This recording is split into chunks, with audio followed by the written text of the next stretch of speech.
La fatigue, c'est la plainte la plus importante pour la plupart des maladies chroniques. Avant la douleur, ou avant la faiblesse musculaire, etc., ou le handicap, oui, la fatigue, c'est vraiment un problème majeur. Et pourtant... AVS avec Philippe Robichon. AVS pour à votre santé. Bonjour, bienvenue. Ravi de vous retrouver. Mon invité est le professeur Guillaume Millet. Bienvenue, professeur. Merci, bonjour. Vous êtes physiologiste du sport. Qu'est-ce que c'est qu'un physiologiste du sport ? Ouais, on pourrait même dire physiologiste de l'exercice. Il y a une petite nuance qui va être importante. Le sport, tout le monde sait ce que c'est. C'est une activité codifiée. On sort des JO. Et l'exercice, c'est, ou on pourrait même presque dire physiologiste de l'activité physique. Oui, j'allais dire l'activité physique. Toutes les activités qui permettent d'élever la dépense énergétique au-dessus du métabolisme de base. Donc, pourquoi c'est important ? C'est pas simplement jouer sur les mots. C'est parce que quand on dit aux gens faites du sport, la plupart ne seront pas forcément très motivés.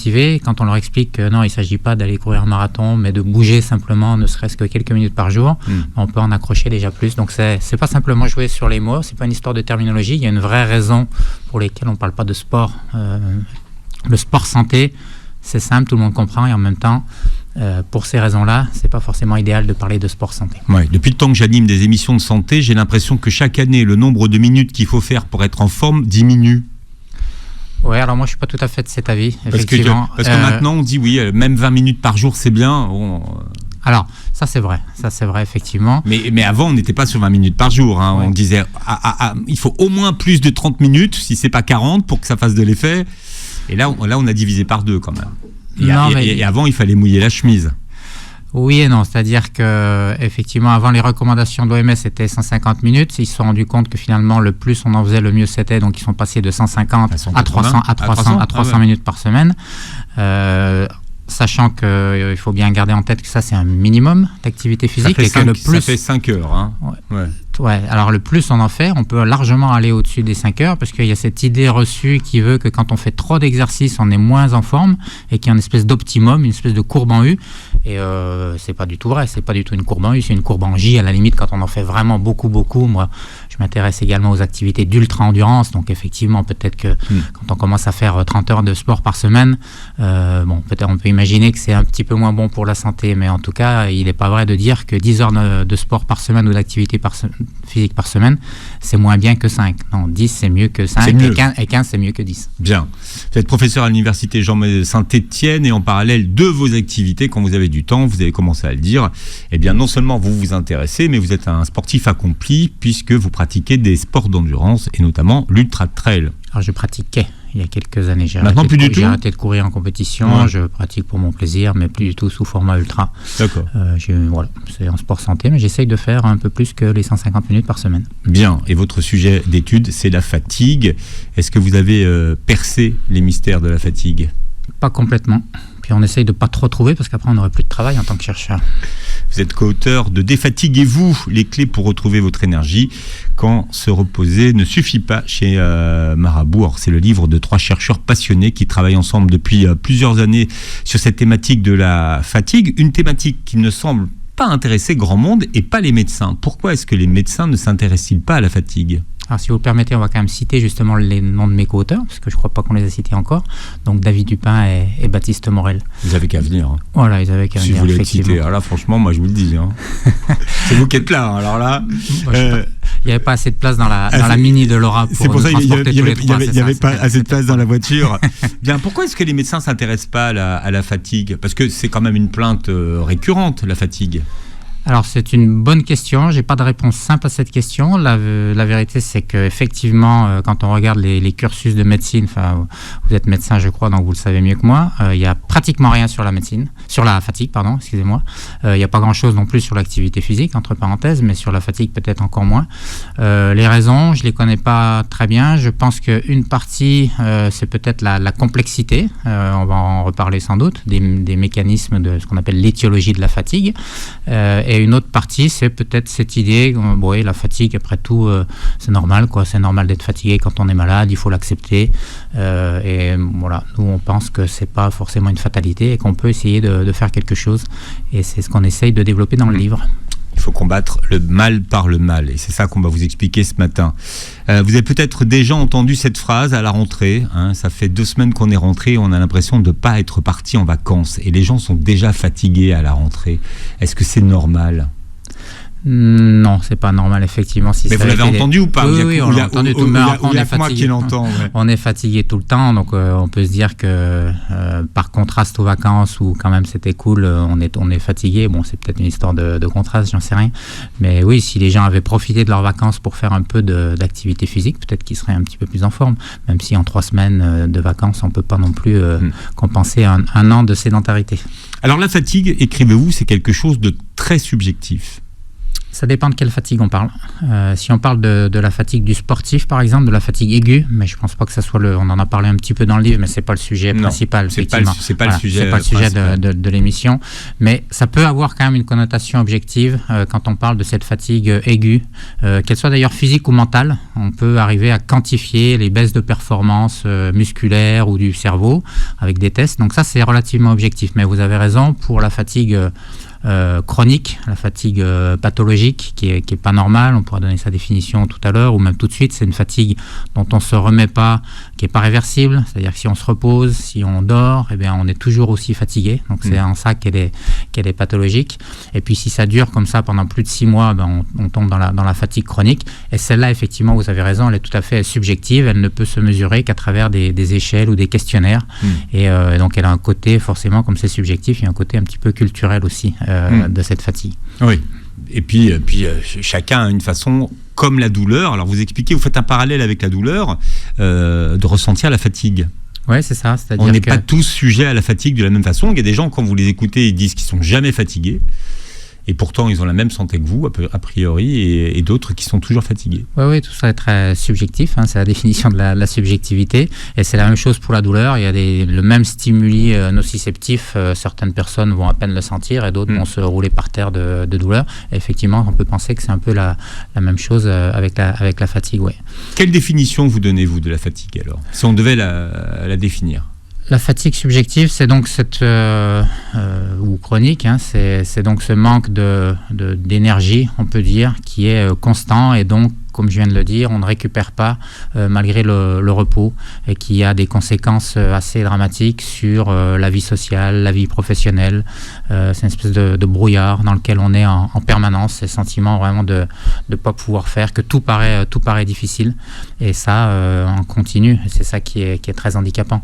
Et c'est pour ça que c'est quelque part assez étrange. Vous avez raison, vous avez parlé de la fatigue dans les cursus de médecine, mais ça peut paraître anodin, ça peut paraître une niche de recherche, mais la vérité... Voilà, il n'y a pas de cours de fatigue dans les cours de médecine en formation des futurs médecins. Il n'y a pas de fatigologie.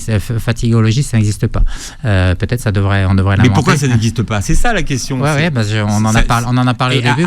Alors que c'est une plainte archi fréquente. C'est la plainte la plus importante pour la plupart des maladies chroniques. Avant la douleur, par exemple, ou avant la faiblesse musculaire, etc., ou le handicap, c'est les patients dans un grand nombre de maladies, le cancer, d'ailleurs, y compris, je ne parle même pas pendant les phases de traitement, mais y compris des mois ou des années après la fin du traitement. Les gens se plaignent, un quart des patients en rémission se plaignent de fatigue. C'est la sclérose en plaques, c'est d'autres maladies infectieuses, c'est les maladies respiratoires, enfin, pour ainsi dire, toutes les maladies, presque sans exception, oui, la fatigue, c'est vraiment un problème majeur. Et pourtant, effectivement, les médecins ne sont pas formés pour ça, et en fait ne savent pas vraiment répondre aux plaintes de leurs patients. Alors moi, je ne suis pas médecin, donc je ne vois pas de patients. David Dupin, qui est un des auteurs, lui, est médecin, et il vous confirmerait tout à fait mes propos. Et une des raisons, au-delà du manque de formation, c'est aussi la complexité des mécanismes qui peuvent expliquer justement cette fatigue dont on vient de donner la définition. Mais là, vous avez parlé de maladie, et finalement, la fatigue arrive comme un symptôme. Oui, mais le symptôme le plus invalidant. Ouais. Donc c'est quand même étonnant qu'on s'en occupe. Mais là, il y a une explication au final. Oui, et effectivement, il existe aussi un grand nombre de personnes qui sont fatiguées sans avoir de maladie sous-jacente, sans avoir d'explication, donc ce qu'on appelle la fatigue idiopathique, qui concerne, c'est très compliqué de dire quel pourcentage de la population ça concerne, mais en tout cas, c'est plusieurs millions de personnes aussi, rien qu'en France. Oui. Alors, on entend aussi beaucoup, vous avez parlé d'énergie tout à l'heure, mais il y a beaucoup de gens qui disent « je suis fatigué, je suis épuisé ». Est-ce que la fatigue et l'épuisement, c'est la même chose ? Alors, dans le domaine du sport, on différencie. Dans le domaine commun, je dirais que l'épuisement, c'est le degré ultime de la fatigue. C'est-à-dire que la fatigue nous empêche de faire des choses et l'épuisement, on ne peut plus rien faire, pour ainsi dire, qu'on reste au fond de son lit. Je caricature à peine. Donc, pour moi, c'est plutôt une histoire de degré de fatigue. Ce qui veut dire que les gens qui se plaignent actuellement d'épuisement ne le sont pas. Là, c'est subjectif. Encore une fois, voilà. Les gens qui se plaignent d'épuisement en disant je peux plus, en réalité, on peut toujours, ou presque. Donc, effectivement, il y a beaucoup de gens, oui, c'est subjectif. Il y a beaucoup de gens qui disent non, vraiment, là, j'en peux plus, je suis au bout du rouleau. Une expression, par exemple, je suis au bout du rouleau. La vérité, c'est qu'ils seraient capables de faire un peu. Mais on ne peut pas leur enlever. Pour eux, c'est plus pénible de faire les choses. C'est-à-dire qu'ils ont de la peine à se lever le matin, ils ont de la peine à initier, à terminer des tâches de la vie quotidienne. C'est d'ailleurs comme ça qu'on quantifie quand on regarde le contenu des questionnaires pour voir si les gens sont fatigués d'un point de vue clinique. C'est ce genre de questions qu'on leur pose. Alors, il y a le questionnaire qui est dans votre livre, et puis il y a un QR code aussi pour le questionnaire FACIT-F. Ouais, c'est un des questionnaires qui est validé. Alors, c'est plutôt un questionnaire anglo-saxon. Bon, il se trouve que nous, on l'utilise pas mal, donc on a mis ça. Et on l'a, avec le QR code, sans vouloir faire trop de pub pour le livre, on peut avoir un accès à un petit site internet où on peut comparer son niveau. Donc, on remplit le questionnaire et surtout, ça nous classe en comparaison des gens qui ont le même sexe, le même âge que nous, et le même niveau d'activité physique. Donc ça permet de se comparer aux Français, puisque c'est une étude qui a été faite en France, mais dans une étude alors qui n'est pas publiée, c'est une de nos études qu'on n'a pas réussi encore à publier, mais qui a été faite sur 3000 Français représentatifs de la population, donc je pense qu'on n'est pas trop mal. Alors que vous en avez publié pas mal des études. On en a publié un certain nombre. Ouais. Plusieurs centaines. Pas toutes très bonnes, mais on espère dans le lot quelques-unes de bonnes quand même. Sur la fatigue. Quel genre de questions vous posez aux gens, par exemple ? Ça, c'est important pour ceux qui nous écoutent parce que ça leur permet aussi de se poser ces questions. Ouais, les questionnaires, c'est ça. C'est éprouvez-vous des difficultés à commencer les tâches de la vie quotidienne. Oui, et puis après, il y a un score entre 0 et 4. Et donc, il y a, par exemple, le FACIT-F. C'est en général des questionnaires qui sont assez vite faits. Il y a 13 questions et on doit répondre. Il y a des questions pièges pour savoir qu'ils vont juger du niveau d'énergie pour pas qu'ils répondent de façon automatique. Mais voilà, c'est ce genre de questions. Voilà, j'ai du mal à commencer les choses parce que je suis fatigué, je me sens fatigué. Je suis sans énergie, lessivé. C'est ça. Je ressens une faiblesse générale. Très simple, hein. Ouais, tout à fait. J'ai de l'énergie, donc là pareil. Ça, c'est la question piège. Ouais. Pourquoi ? Parce que ça va dans l'autre sens, quoi. C'est de l'énergie, on ne peut pas répondre toujours par le zéro. Donc c'est pour voir si les gens lisent vraiment les questions. Je suis capable de faire ce que je fais d'habitude. Ça, c'est pas mal, ça. J'ai besoin de dormir dans la journée. Ouais, c'est ça. Il y a le côté qui est une des causes possibles de la fatigue, le côté effectivement trouble du sommeil. Mais c'est une des causes simplement de la fatigue. Ouais. Avec le professeur Guillaume Millet, qui est notre invité, physiologiste du sport, et qui a coécrit donc un livre sur la fatigue qui s'appelle Défatiguez-vous aux éditions Marabout. Les clés pour retrouver votre énergie quand se reposer ne suffit pas. Et puis vous avez déposé un concept. Quel est le lien entre la fatigue et une chasse d'eau ? Oui, ça c'était un petit peu pour m'amuser, mais pas que. Alors au départ, c'est plutôt pour la fatigue du sportif d'endurance, effectivement, où on a fait le parallèle, l'analogie entre le niveau d'eau d'une chasse d'eau qui se remplit et la perception de l'effort lorsque l'on fait un effort. Mais finalement, on s'est dit ça peut peut-être s'étendre à la vie quotidienne, parce que quand on fait finalement la vie, c'est comme un ultramarathon. Et tout nous paraît de plus en plus difficile au fur et à mesure qu'on accumule de la fatigue. Mais au départ, c'était quand même un modèle plutôt dans le domaine du sport. Et alors pourquoi une chasse d'eau ? Parce qu'une chasse d'eau, ça se remplit progressivement, donc l'effort devient de plus en plus difficile, ça se vide, il y a un débit de remplissage qui peut éventuellement varier. Et puis, il y a quelque chose qui est vraiment intéressant dans une chasse d'eau, c'est qu'on a cette boule qui nous permet d'arrêter le remplissage. Et l'être humain, cette boule, c'est le cerveau. C'est-à-dire qu'à un moment donné, c'est un peu ce qu'on disait tout à l'heure, quand on dit je suis au bout du rouleau, c'est-à-dire c'est le moment où on arrête de remplir, parce qu'on arrête de faire de l'activité, que ce soit physique ou mentale, et on peut se dire, oui, si j'arrive au sommet de la cuve, donc si je rajoute une goutte d'eau, elle va déborder. Et en réalité, non. En réalité, on a tous une réserve de sécurité, que ce soit les sportifs ou les gens. C'est en ce sens-là que je disais, non, c'est subjectif, on a l'impression d'être au bout du rouleau. La vérité, c'est qu'on a cette réserve de sécurité, et c'est pour ça que la chasse d'eau me semblait un modèle assez adapté. Et cette réserve de sécurité, elle va très largement dépendre des gens, de la motivation, par exemple, que ce soit le cas, encore une fois, dans le monde sportif ou dans le monde professionnel. Oui, si les gens vous disent non, vraiment, je suis fatigué, j'en peux plus, non, tu me feras pas travailler 10 minutes de plus, et que vous leur dites, si tu travailles 10 minutes de plus, je te donne 10 000 euros de plus à la fin du mois, il y a des chances qu'ils la trouvent, cette énergie, pour continuer à travailler. Et c'est la même chose dans le domaine du sport. Ce qui veut dire que le mental a une place importante. Absolument. Le mental a une place importante, c'est toujours cette notion de subjectivité, et même au-delà de ça, de culture. C'est-à-dire que la fatigue a une signification, on cite alors c'est plus pour l'amusement, mais dans le livre, le fait qu'au Canada, le niveau de fatigue ou les plaintes de fatigue sont plus importantes pour les Canadiens francophones, pour les Québécois, que pour les anglophones. Donc ça, c'est assez amusant quand même. Ce qui veut dire qu'ils l'ont mesuré, en tout cas. Ça a été mesuré, alors peut-être c'est leur côté français à se plaindre tout le temps, sûrement. En tout cas, la fatigue, et on le voit pour les sportifs, a quand même, et pour les gens qui sont malades, une utilité. Oui, tout à fait. C'est de protéger l'organisme. Et ça, effectivement, encore une fois, le parallèle, il est bon entre le sportif. Donc, le sportif, ce qui va le protéger, ça va être c'est dans les deux cas, d'ailleurs, c'est le cerveau qui joue ce rôle. Et là encore, c'est l'analogie avec la chasse d'eau, elle est pertinente de mon point de vue. C'est-à-dire qu'on va s'arrêter avant vraiment d'atteindre la limite. C'est-à-dire, par exemple, le sportif ne meurt pas d'épuisement. Et qu'est-ce qui nous permet de nous protéger? C'est le cerveau. Et ça, on a pu le montrer, parce que quand on fait faire des efforts très difficiles, un peu extrêmes à des gens, eh bien, le cerveau n'est plus capable d'activer les muscles. C'est-à-dire comme si le cerveau disait « Non, mais là, je crois qu'on a eu notre dose, et donc ça serait bien de réduire un peu la voilure, donc on va vous empêcher de contracter au maximum les muscles. » Et ça peut aller jusqu'à 30% de réduction de ce qu'on appelle l'activation volontaire des muscles. Et dans la vie, c'est effectivement un peu la même chose, sûrement. Alors, j'ai appris dans votre livre, pour ceux qui ont des crampes, que ce n'est pas une question d'hydratation. C'est ça. Contrairement à ce qu'on pense. Voilà, on pense que c'est une question d'hydratation, de perte de sels minéraux.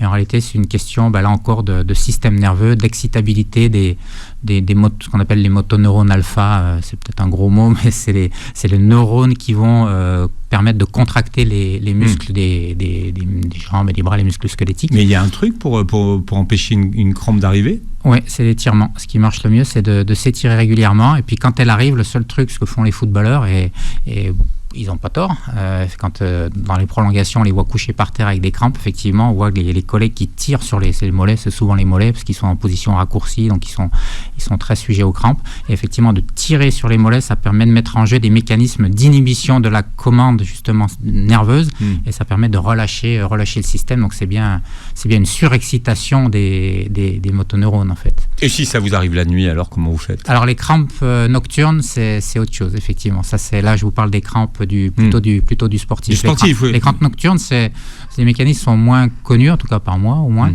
Et maintenant, les étirements fonctionnent aussi, à ma connaissance. Après, je ne suis pas une spécialiste des crampes nocturnes. Ah non, voilà, il faudrait travailler sur les...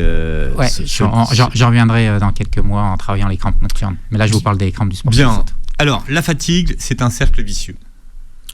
Oui, ça peut être un cercle vicieux dans le sens où on a commencé à évoquer les potentielles causes de la fatigue. Donc, on a parlé pour l'instant de la privation, des désordres du sommeil, des troubles du sommeil. Donc, effectivement, on comprend assez vite que quand on dort mal, on peut être fatigué, mais il y a bien d'autres causes possibles. Et même si tout le monde n'est pas complètement d'accord, nous, on a essayé de le montrer à travers quelques-unes des études que vous avez eu la gentillesse de citer, que, effectivement, les personnes qui sont déconditionnées ont plus de chances d'être fatigués. Et du coup, quand on est... Alors attendez, parce que déconditionné, ça va pas parler à tout le monde. Ouais, pardon, excusez-moi, qui est moins en forme, si vous voulez, sur le plan physique. Donc si on est...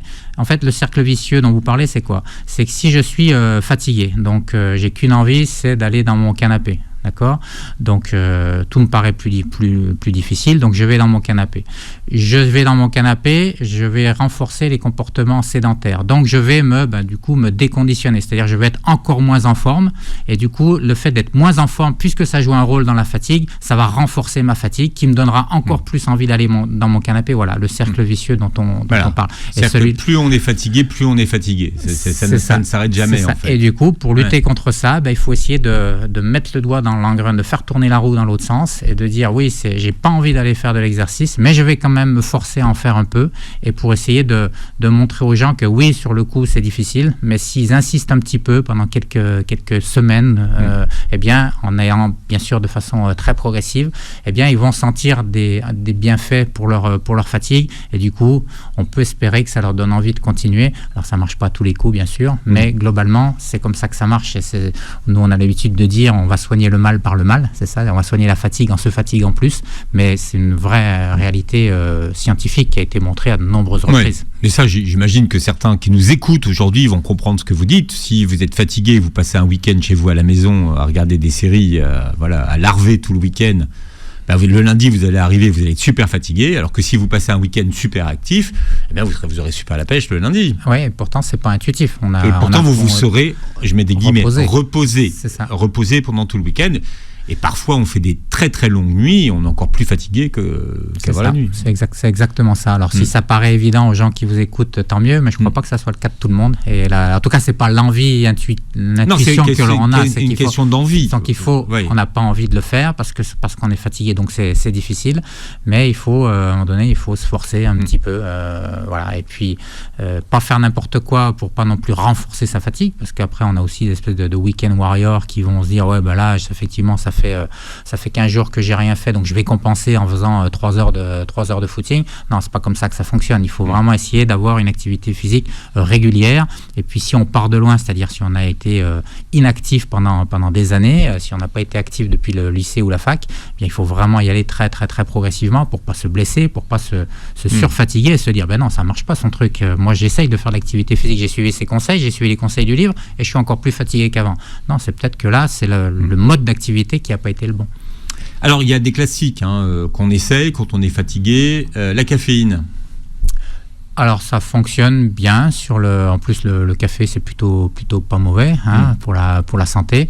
Ça fonctionne. Après on peut pas non plus se dire si ça fonctionne je vais continuer à boire du café de plus en plus et puis comme ça je peux travailler un peu plus en réduisant mon temps de sommeil. Ça fonctionne dans une certaine mesure. Donc une fois qu'on a commencé à passer les 400 mg par jour, il faut quand même se poser un peu des questions, mais aller jusque là apparemment et moi ça m'arrange parce que je suis un grand buveur de café, mais aller jusqu'à 5 expressos par jour apparemment c'est plutôt une bonne chose. Ouais.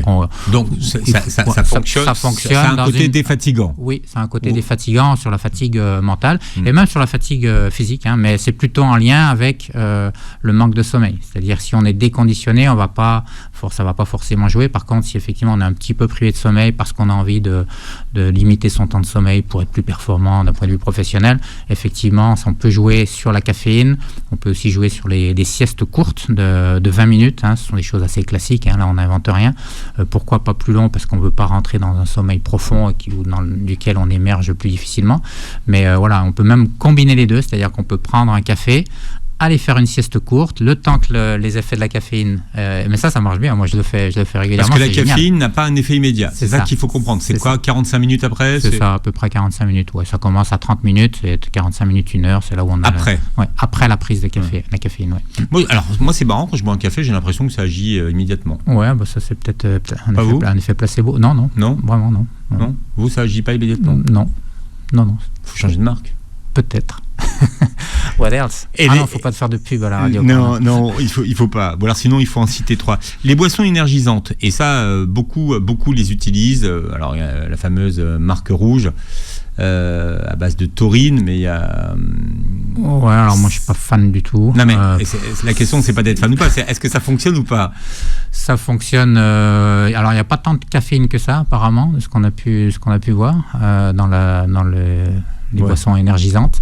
Et puis oui, après ça fonctionne. S'il y a de la caféine, ça fonctionne, mais c'est cher pour ce que c'est, à mon humble. Oui, parce que rapporté au litre, c'est cher.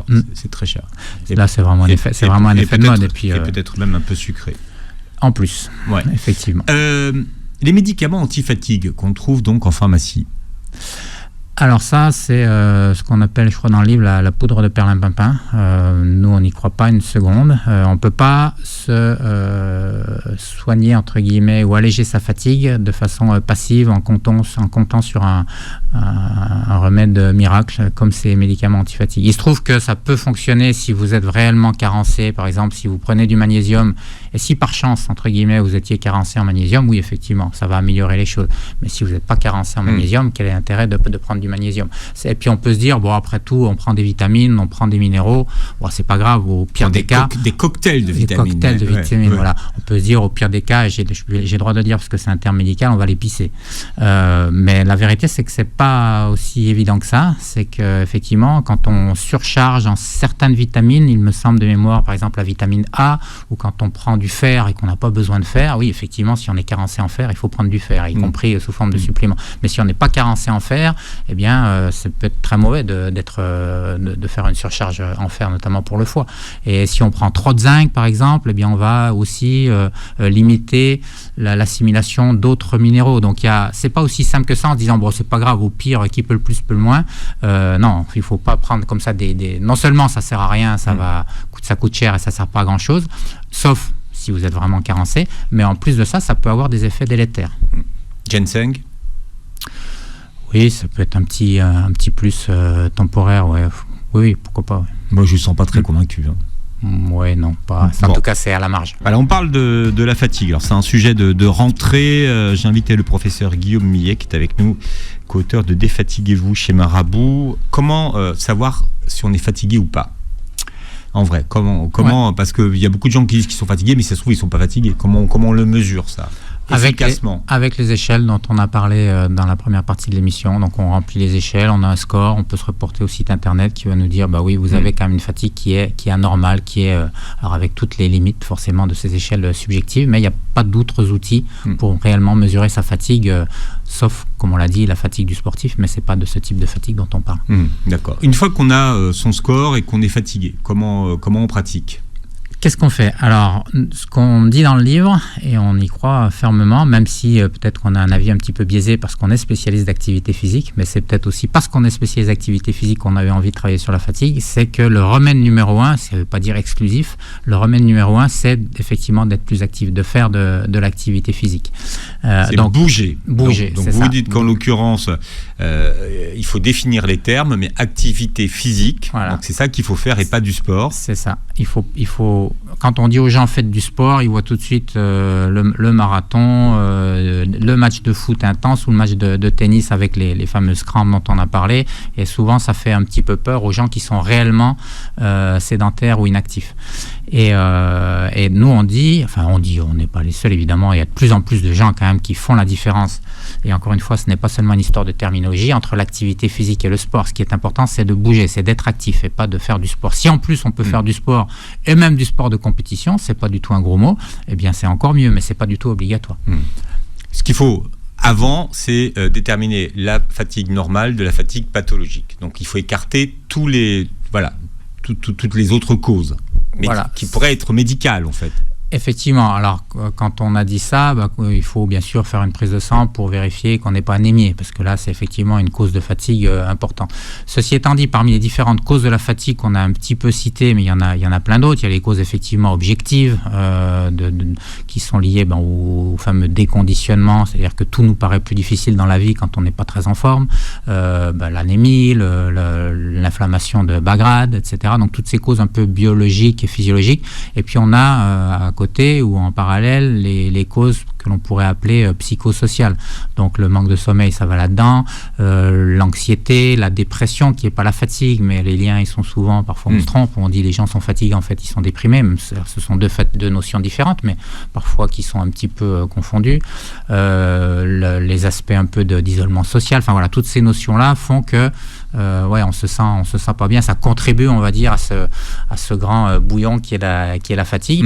Et il se trouve que l'activité physique, pourquoi c'est le remède miracle? Parce que même si on ne sait pas tellement pourquoi une personne est fatiguée, et ça peut être toutes ces raisons-là, ça peut être plusieurs de ces raisons, deux personnes peuvent se dire, avoir le même score au questionnaire dont on a parlé en disant oui, je suis très fatigué, je dépasse le score de fatigue clinique pour des raisons objectifs qui sont complètement différentes. Et donc, mais peu importe à la limite, parce que bouger a des effets sur presque l'ensemble des causes dont je viens de parler. Ça améliore, ça réduit l'inflammation, ça améliore évidemment la forme physique, ça améliore le sommeil, etc., etc. Ça permet de sortir un peu de chez soi, de rencontrer d'autres personnes, ça diminue l'anxiété. Ça, c'est bien sûr très documenté, comme vous le savez.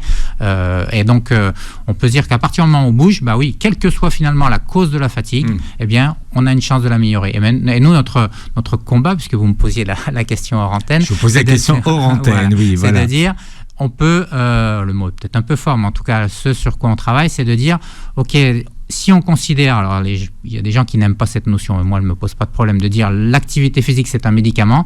Alors notre combat, c'est de dire, on va essayer de déterminer la posologie, c'est-à-dire quel type d'activité physique, à quelle dose, et à quelle, quand je dis dose, voilà, c'est la durée et l'intensité de l'exercice. Ça, c'est votre ordonnance à vous, c'est ce qu'on trouve dans le livre, c'est la posologie. Parce qu'évidemment, vous n'allez pas demain aller courir 1 heure dans un bois, ou voilà, non, c'est pas du tout ça l'objet de votre livre. Si on est capable de le faire, évidemment qu'il faut le faire.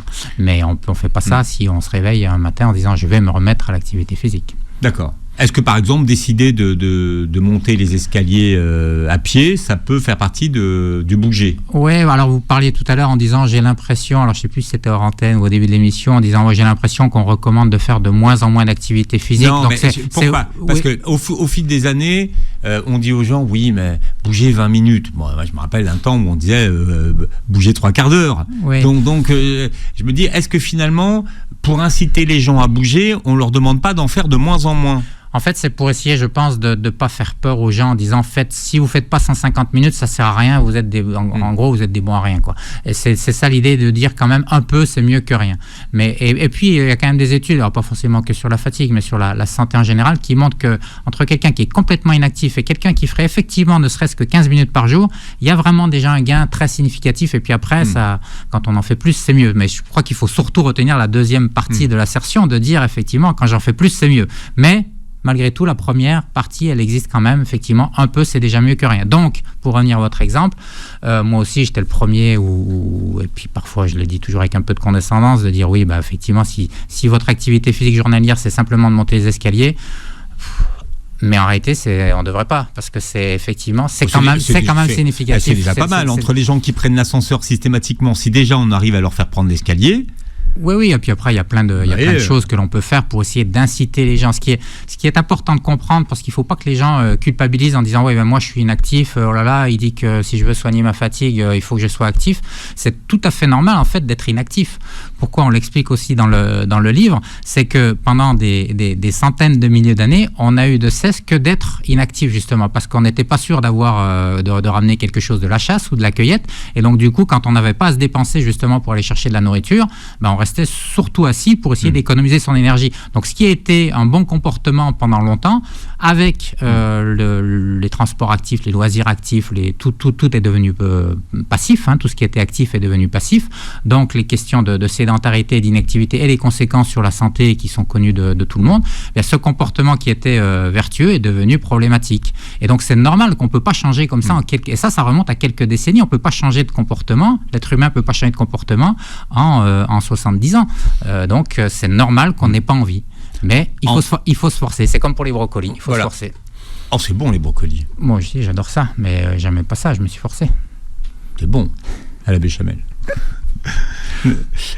C'est pas en pensant se reposer qu'on se repose. C'est moi, j'ai retenu ça de ce que vous disiez tout à l'heure. C'est pas parce qu'on pense qu'on va se reposer qu'on va se reposer. C'est justement... Parfois, pardon, je vous coupe, mais parfois il faut aussi quand même savoir s'écouter. C'est-à-dire que quand on est fatigué et qu'on a envie de se reposer, pour certains cas, par exemple, si on a une infection, c'est pas vous que je vais la prendre, si on a ce comportement de dire oui, je vais me taper au fond de mon lit et puis je vais surtout pas bouger, oui, ça a du sens. Et si on se forçait, quand on a une infection, si on se force à aller bouger, ça c'est vraiment contre-productif. Parce que là, le corps a besoin de se reposer parce qu'il dépense de l'énergie pour lutter contre l'infection. Donc voilà, il y a des cas où ça fonctionne et c'est aussi pour ça, on a parlé un petit peu tout à l'heure en disant la fatigue c'est une bonne chose. Oui, ça voilà, un autre exemple d'intérêt de la fatigue. Mais sur la fatigue chronique, parfois besoin de vous réparer. Voilà, mais la fatigue chronique qui est plus ou moins élevé. Non, ça, se reposer, qu'on se repose de temps en temps, pas de souci, quand on est vraiment au bout du rouleau, comme on l'a dit, mais de façon régulière, il faut lutter contre cette envie de canapé. Dans quelle famille classez-vous la fibromyalgie et le burn-out ? Dans quelle famille, c'est-à-dire de fatigue. La fibromyalgie, c'est aussi la plainte d'une fatigue et d'un manque d'énergie pour faire les choses. Ouais.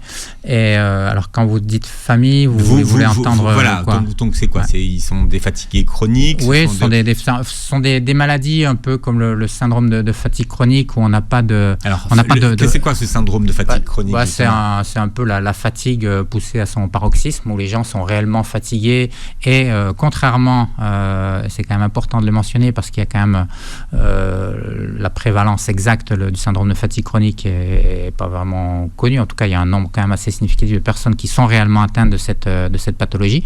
Et là, pour le coup, c'est une exception à tout ce que je viens de dire. C'est-à-dire que ces gens-là, quand on leur demande d'être actifs, et d'ailleurs que ce soit une tâche mentale ou un exercice physique, eh bien, ils vont développer ce qu'on appelle un malaise post-effort. Et donc, si on insiste, on les force entre guillemets à faire de l'exercice, là, effectivement, on peut aggraver le mal. Alors, et la fibromyalgie... comment on pose ce diagnostic, d'ailleurs, de syndrome de fatigue chronique ? Alors ça, c'est une question qu'il faudrait plutôt poser à mon collègue David Dupin, le médecin, mais c'est un petit peu, j'ai envie de dire, il me semble, en regard de tous les autres. On a cherché un peu toutes les raisons pour lesquelles les gens pourraient être fatigués, et puis on n'a rien trouvé, et puis en creusant un peu, on se rend compte que oui, peut-être il y a quelques années, il y a eu un stress majeur, ou il y a eu une infection qui peut-être, et on l'explique pas vraiment. Alors il y a des théories qui existent sur les mécanismes de l'impact que pourraient avoir certaines cytokines sur le cerveau qui font que les gens sont fatigués, mais alors il y a sans doute des gens qui sont beaucoup plus spécialistes que moi, mais je crois qu'il y a surtout encore des débats, y compris entre les médecins et les scientifiques sur les causes de et la fibromyalgie, pour revenir à la question initiale, c'est la même chose. C'est ce que j'allais vous dire. Sauf que la fibromyalgie, et encore une fois, le collègue David Dupin travaille il a des projets de recherche à Saint-Étienne là-dessus avec ces patients-là. Pour le coup, on n'est pas dans le cas du malaise post-effort. Donc la fibromyalgie, contrairement au syndrome de fatigue chronique, il faut essayer que les gens, de façon peut-être encore plus progressive, mais il faut essayer de remettre les gens à l'exercice malgré tout. Parlez-nous de l'ETP. Alors, si vous pouvez. Oui, je peux. Alors, je suis pas un spécialiste de l'ETP, mais effectivement, c'est un programme d'éducation thérapeutique. Voilà, programme d'éducation thérapeutique du patient. L'idée, c'est de faire mieux comprendre les causes de la fatigue, un petit peu tout ce qu'on a expliqué là, en faisant participer les gens pour qu'ils comprennent un peu pourquoi ils sont fatigués, essayer de comprendre aussi avec eux pourquoi ils sont fatigués, et puis après les accompagner justement avec, on a parlé beaucoup d'activité physique parce qu'on pense que c'est le remède numéro 1, mais il n'y a quand même pas que l'activité physique, il faut aussi bien sûr prendre soin de son sommeil, il faut aussi prendre soin de son alimentation, il faut aussi peut-être apprendre à gérer un peu, quand on est vraiment dans le dur, gérer un peu son énergie, ses journées. Donc c'est tout ça qui sont discutés au cours de séances, donc ce sont des séances qui se font en groupe de patients qui sont fatigués, pour des causes diverses d'ailleurs. En tout cas, nous, dans nos programmes de recherche, c'est le cas. Et alors, nous, on l'utilise dans le cadre de programmes de recherche, mais aussi dans le cadre du CHU, là où on a lancé une consultation de fatigue. C'est la première fois à Saint-Étienne. Au CHU de Saint-Étienne, à l'Université de Saint-Étienne. On a lancé la première, il me semble, consultation de fatigue. Donc, en France. Pour prendre un peu le contre-pied de ce qu'on disait sur le fait que personne ne s'intéressait, ou pas grand monde, on va être un petit peu moins caricatural, ne s'intéresser à cette problématique. Les Stéphanois en force, on est beaucoup écoutés à Saint-Étienne. Et le passing, alors, c'est plus vous, ça ? Le patching, le passing, non ? Le patching, alors là, le passing, voilà, c'est pareil, c'est une méthode qui est issue du monde du sport. Ou pacing. Ah, pacing. Oh, okay, non, mais sorry. Alors, le passing shot, ça c'est au tennis, mais ça n'a rien à voir. Mais le pacing, le pacing, c'est ce que je viens d'évoquer, c'est-à-dire la gestion de l'énergie au cours de la journée. Pardon. Pacing, sorry, I'm very sorry, mais bon, je ne savais pas que vous utilisiez. You're welcome. Bon, voilà. En tout cas, il existe quand même des moyens d'agir sur la fatigue. J'espère au moins cette émission va vous donner envie de bouger. Oui, ça reste quand même la base. Voilà, même si on n'est peut-être pas très objectif, mais non, je crois quand même qu'il y a beaucoup d'éléments de preuves scientifiques qui montrent que à long terme, la seule façon réellement de prendre soin de sa fatigue, c'est de faire de l'activité physique. Et puis derrière, bien sûr, il faut essayer d'optimiser tous les autres aspects tous les autres leviers qu'on a évoqués ce matin. Exactement. Bon, Défatiguez-vous, le livre vient de sortir, donc que vous avez coécrit avec le docteur David Hupin et le docteur Baptiste Morel. Les clés pour retrouver votre énergie quand se reposer ne suffit pas, c'est chez Marabout. Merci d'être venu depuis Saint-Étienne. Voilà, on salue les Stéphanois qui nous écoutent très nombreux ce matin. Vive le CHU de Saint-Étienne. Et l'université. Et l'université. Et avec plaisir. Merci pour votre invitation. Merci. Vous réécouterez l'émission en podcast sur beurrefm.net et sur les plateformes qui reprennent l'émission. Et vous verrez la vidéo sur notre chaîne YouTube. Merci et très belle journée santé sur Beurre FM.